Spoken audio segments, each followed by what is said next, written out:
5ই August প্রকাশ্যে আসছেন শেখ হাসিনা। কাঁচামরিচ আমদানির অনুমতি সোমবার থেকে শুরু কার্যক্রম। হঠাৎ চড়া ডলারের দাম, কারণ কি? বেনজিরকে ফিরিয়ে এনে বিচার কাজ সম্পূর্ণ করা হবে বললেন পররাষ্ট্র প্রতিমন্ত্রী। এবং সর্বশেষ জানাবো, তিস্তা দুধকুমার অববাহিকায় বন্যার শঙ্কা, ঝুঁকিতে 5 জেলা। এতক্ষণ শুনছিলেন সংবাদ শিরোনাম, এবার বিস্তারিত। 5ই আগস্ট প্রকাশ্যে আসছেন শেখ হাসিনা। ক্ষমতাচ্যুত হওয়ার পর প্রথমবার প্রকাশ্যে আসছেন বাংলাদেশের সাবেক প্রধানমন্ত্রী শেখ হাসিনা। প্রায় 2 বছর আগে 2024 সালের 5ই আগস্ট ক্ষমতাচ্যুত হয়ে তিনি পালিয়ে ভারতে চলে যান। তারপর থেকে সেখানেই অবস্থান করছেন। এ পর্যন্ত তার একাধিক অডিও বার্তা প্রকাশ পেলেও এবারই প্রথম তিনি প্রকাশ্যে আসছেন। আগামী 5ই August foreign correspondents club of south Asia নয়াদিল্লিতে এ বিষয়ে একটি অনুষ্ঠান আয়োজন করেছে। সেখানে নিজের ভবিষ্যৎ এবং বাংলাদেশে তার ফেরার বিষয়ে বক্তব্য রাখবেন বলে জানিয়েছে ভারতের অনলাইন ইন্ডিয়া টুডে। এতে বলা হয়, ওই অনুষ্ঠান 5ই আগস্ট স্থানীয় সন্ধ্যা 6টা থেকে 7:30 পর্যন্ত আয়োজন করা হয়েছে নয়াদিল্লির মথুরা রোডে অবস্থিত স্যার মার্ক টালি অডিটোরিয়ামে।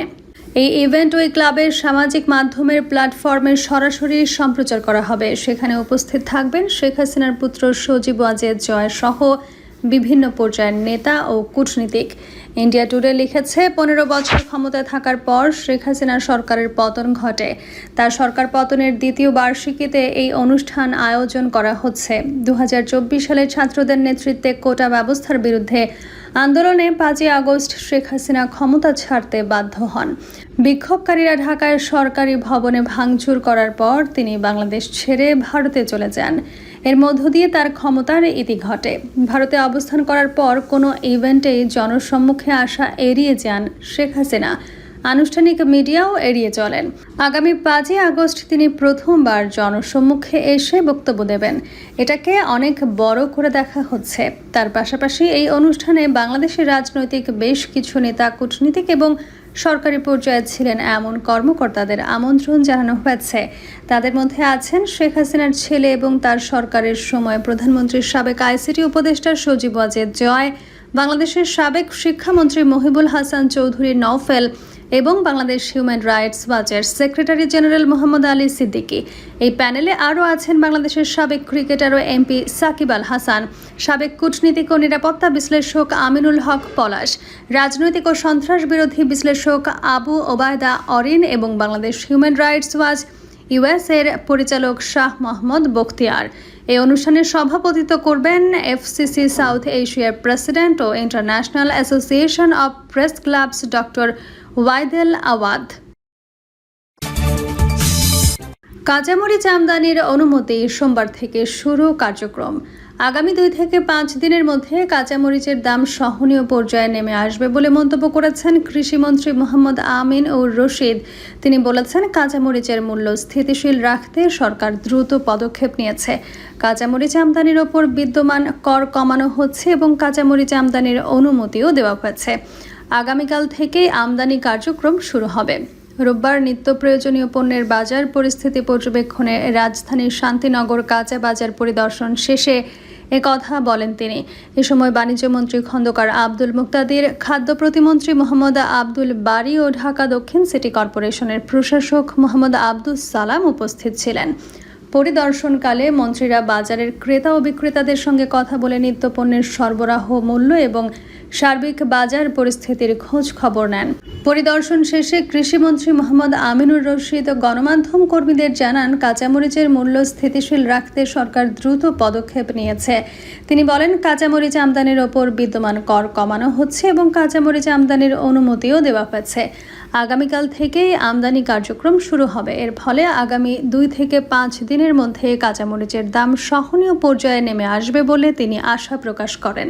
বাণিজ্যমন্ত্রী খন্দকার আব্দুল মুক্তাদির বলেন, ভোক্তাদের জন্য বাজারকে সহনীয় রাখতে সরকার প্রয়োজনীয় সব ধরনের ব্যবস্থা গ্রহণ করবে। তিনি গণমাধ্যম কর্মীদের উদ্দেশ্যে বলেন, আপনারা সরেজমিনে যা দেখবেন তা বস্তুনিষ্ঠভাবে জনগণের সামনে তুলে ধরবেন।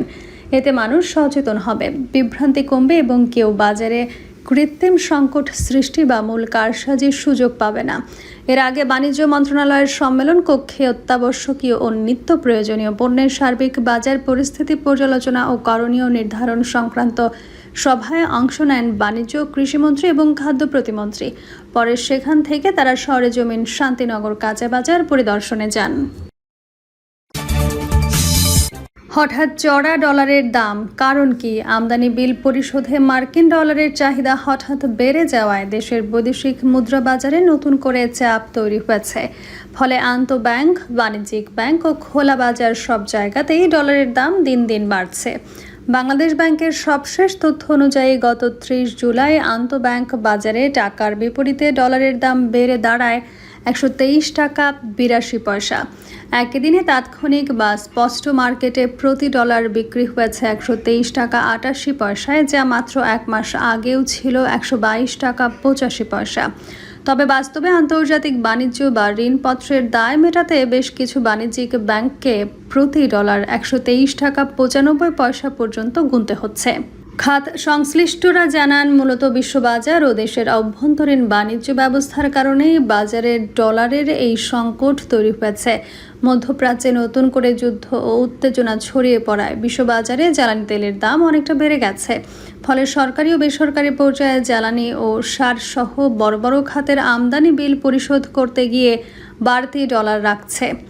একই সঙ্গে দেশের রপ্তানির তুলনায় আমদানির খরচ অনেক বেড়ে গেছে। বাংলাদেশ ব্যাংকের তথ্যানুযায়ী 2025-26 অর্থ বছরের জুলাই থেকে মে সময়ে বাংলাদেশের আমদানি বার্ষিক ভিত্তিতে 6.26% বেড়ে 6,402 কোটি ডলারে পৌঁছেছে। অন্যদিকে একই সময়ে রপ্তানি আয় বার্ষিক ভিত্তিতে 2% মতো কমে 4,004 কোটি ডলারে নেমে এসেছে। স্বাভাবিকভাবেই ডলার আসার চেয়ে বের হয়ে যাওয়ার পরিমাণ বেশি হওয়ায় মুদ্রা বাজারে চাপ সৃষ্টি হয়েছে। এর পাশাপাশি বৈদেশিক মুদ্রা আসার অন্যতম বড় উৎস রেমিট্যান্সের প্রভাবও কিছুটা ধীর হয়ে পড়েছে। গত অর্থ বছরে প্রবাসীরা রেকর্ড 3,559 কোটি ডলার রেমিট্যান্স পাঠালেও দুটি বড় উৎসব ঈদুল ফিতর এবং ঈদুল আজহা পার হয়ে যাওয়ার পর এই গতি কিছুটা কমে এসেছে। টানা 6 মাস প্রতি মাসে 300 কোটি ডলারের বেশি রেমিট্যান্স আসার পর জুন ও জুলাই মাসে তা নেমে এসেছে যথাক্রমে 282 কোটি ও 286 কোটি ডলারে। বাজারে চাহিদা বেশি থাকায় ব্যাংকগুলো বাধ্য হয়ে বাড়তি দামে ডলার সংগ্রহ করছিল। এই ঊর্ধ্বগতি সামাল দিতে বাংলাদেশ ব্যাংক সম্প্রতি বাণিজ্যিক ব্যাংকগুলোকে কঠোর মৌখিক নির্দেশনা দিয়েছে। আন্তঃব্যাংক বাজার কিংবা রেমিট্যান্স চ্যানেল কোনো মাধ্যম থেকেই যাতে 123 টাকা 82 পয়সার বেশি দামে ডলার কেনা না হয় সে বিষয়ে ব্যাংকগুলোকে নির্দেশ দেওয়া হয়েছে। এদিকে ব্যাংকিং খাতের এই দর বাড়ার প্রভাব পড়েছে খোলা বাজার বা কার্ব মার্কেটেও।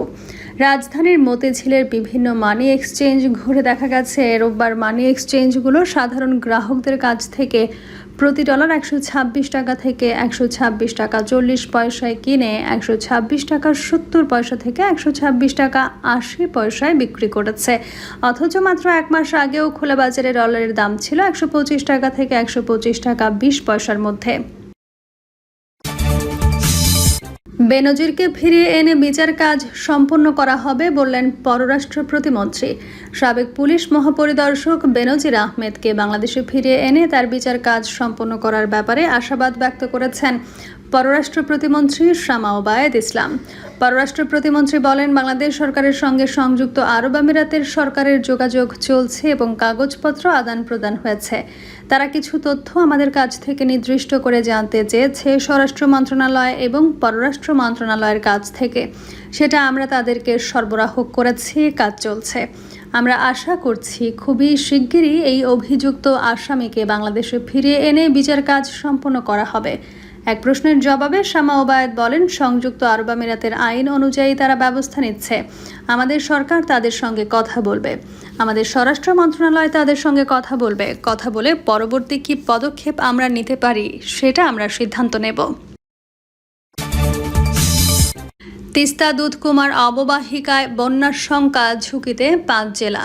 আগামী 72 ঘন্টায় তিস্তা ও দুধকুমার অববাহিকার 5 জেলায় বন্যা পরিস্থিতির সৃষ্টি হতে পারে বলে সতর্ক করেছে বন্যা পূর্বাভাস ও সতর্কীকরণ কেন্দ্র। একই সময়ে সুরমা, কুশিয়ারা, ধরলা এবং সোমেশ্বরী, ভোগাই, কংস অববাহিকার কয়েকটি জেলার নিম্নাঞ্চল প্লাবিত হওয়ারও আশঙ্কা রয়েছে। রোববার বন্যা পূর্বাভাস ও সতর্কীকরণ কেন্দ্রের প্রকাশিত বন্যা সতর্কবার্তায় এই তথ্য জানানো হয়। সতর্কবার্তায় বলা হয়, বর্তমানে কেবল কুশিয়ারা নদী সিলেটের ফেঞ্চুগঞ্জ স্টেশনে বিপদসীমার ওপর দিয়ে প্রবাহিত হচ্ছে। এতে আরও বলা হয়, আগামী 72 ঘন্টায় তিস্তা ও দুধকুমার অববাহিকাভুক্ত লালমনিরহাট, নীলফামারী, রংপুর, কুড়িগ্রাম ও গাইবান্ধা জেলায় বন্যার ঝুঁকি রয়েছে। এছাড়া সুরমা, কুশিয়ারা অববাহিকাভুক্ত সিলেট ও সুনামগঞ্জ, ধরলা অববাহিকাভুক্ত লালমনিরহাট ও কুড়িগ্রাম এবং সোমেশ্বরী ও ভোগাই, কংস অববাহিকাভুক্ত শেরপুর, ময়মনসিংহ ও নেত্রকোনা জেলার নিম্নাঞ্চল আগামী 72 ঘন্টায় সতর্ক সীমা বা বিপদসীমার কাছাকাছি পানি প্রবাহের কারণে সাময়িকভাবে প্লাবিত হতে পারে। প্রিয় দর্শক, এই ছিল এখনকার সর্বশেষ সংবাদ। আপডেট সব সংবাদ পেতে চ্যানেলটি সাবস্ক্রাইব করে বেল আইকনটি ক্লিক করে রাখুন।